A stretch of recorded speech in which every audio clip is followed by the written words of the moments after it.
বানপানীৰ বতৰত নাৱেৰে ঘৰে ঘৰে গৈ ৰেচন সামগ্ৰী বিতৰণ দক্ষিণ বগুড়িবাৰী সমবায় সমিতিৰ এজেণ্ট ফজল হকৰ চেঙা সমষ্টিৰ অন্তৰ্গত দক্ষিণ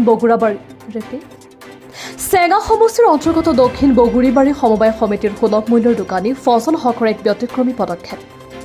বানপানীৰ বতৰত নাৱেৰে ঘৰে ঘৰে গৈ ৰেচন সামগ্ৰী বিতৰণ কৰে দক্ষিণ বগুড়িবাৰী সমবায় সমিতিৰ সুলভ মূল্যৰ দোকানী ফজল হকে। উল্লেখ্য যে সমগ্ৰ অসমতে বানপানীয়ে এক ভয়ংকৰ ৰূপ ধাৰণ কৰিছে। জনজীৱন বিচ্ছিন্ন হৈ পৰিছে, এমুঠি অন্নৰ বাবে হাবাথুৰি খাইছে বন্যাত্মই।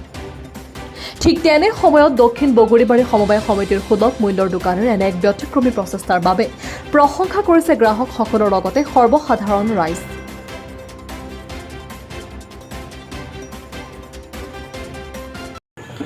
হয় চাওক,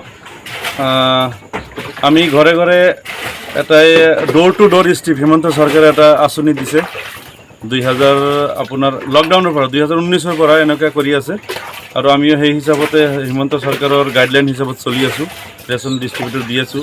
এইটো মাহত অচানক আপোনাৰ গৰাখহনীয়া প্লাছ অভাৰফ্লাড বানপানীয়ে বিশ্বৰূপ ধাৰণ কৰিছে।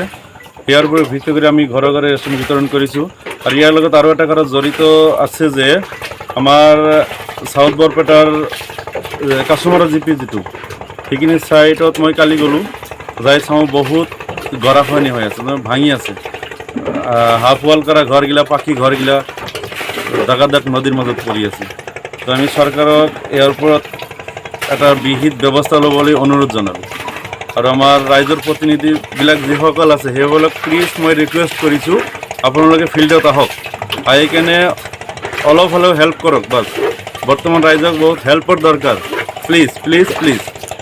ইমান নেৰানেপেৰা বৰষুণ হৈ আছে আৰু নেৰানেপেৰা বৰষুণৰ মাজত আপুনি ঘৰে ঘৰে নাৱেৰে গৈ আছে, নাৱেৰে গৈ ৰেচন সামগ্ৰী বিতৰণ কৰি আছে, গতিকে আপোনাৰ অনুভৱ কেনেকুৱা হৈছে? অনুভৱ মোৰ ভাল লাগিছে, এইটোৱে ভাল লাগিছে, মই মেহনত কৰি ভাল পাওঁ, ৰাইজৰ কাষত থিয় দি ভাল পাওঁ। তাৰপিছত আপোনাৰ আমাৰ ৰেচন সামগ্ৰীগিলা চৰকাৰে যিহেতু ফ্ৰী দি আছে, আমি অলপ নহয় মেহনত কৰি হ'লেও আমি ফ্ৰী নাৱৰী হ'লেও ঘৰে ঘৰে গৈ দি যেনিবা মোৰ অলপ শান্তিয়ে লাগিছে, ভালেই লাগিছে। অলপতো হ'লে মানুহে মনত কৰিব বাছ। বৰ্তমান বানপানীৰ বতৰ, গতিকে বানপানীৰ বতৰত হয় ভাল লাগিছে। দাদাই যিটো পদক্ষেপ লৈছে আমাৰ বানপীড়িত ৰাইজৰ কাষত আহি যি সামগ্ৰী ৰেচনৰ যি যোগান ধৰি আছে, এইটো ভাল এটা পদক্ষেপ লৈছে বুলি আমি আশা কৰোঁ। আমি এই বানৰ মাজত খাদ্য বস্তু আনিব পৰা নাই, আমাৰ ঘৰে ঘৰে নাৱেৰে আহি দাদাই খাদ্য বস্তু বিতৰণ কৰি আছে। এইখিনিয়ে নগৰবেৰাৰ পৰা ইমনুল হাছানৰ প্ৰতিবেদন, নিয়মীয়া খবৰ।